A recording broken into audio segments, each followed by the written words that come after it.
The Orpheum Temple Fortune was in the northern part of Golders Green.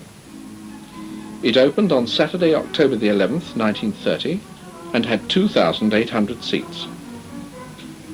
The Orpheum had been designed by Yates, Cook and Derbyshire for Finchley Theatre Company Limited, and was billed as stupendous, wonderful, mighty and perfect. Surprising as it may have appeared to a public inclined to be sceptical about superlatives, these claims were found on the test to be fully sustained. An army of workmen had been engaged with feverish energy in putting the finishing touches to this magnificent building, just in time for everything to be ready for the opening ceremony. The fittings of the theatre were reported to represent the last word in practical utility and artistic luxury.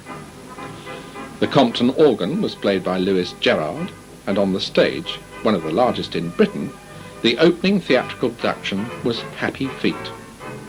The main screen feature was Ronald Colman in Condemned.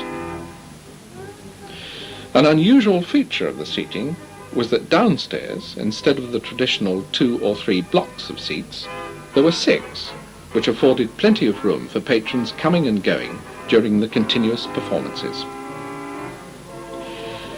In 1933, the Finchley Theatre Company went into compulsory liquidation, and Associated British Cinemas ran the Orpheum for a while.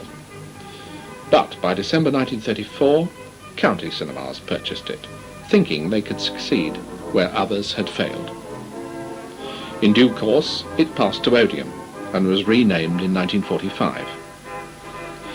With its huge seating capacity, high overhead costs, and distance from the centre of Golders Green, it hung like an albatross around the Odeon circuit's neck. For a few years, it hosted the Ralph Reader Scout Gang Show. One year, Her Majesty the Queen attended a performance of the gang show at the theatre, which was redecorated especially for the occasion.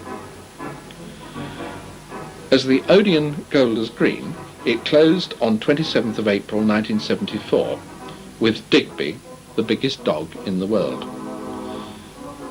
With its luxurious amenities only to be found in superior picture theatres, the Odeon was one of the most distinguished, if not the most profitable, super in the London area. A magnificent but poorly sited property.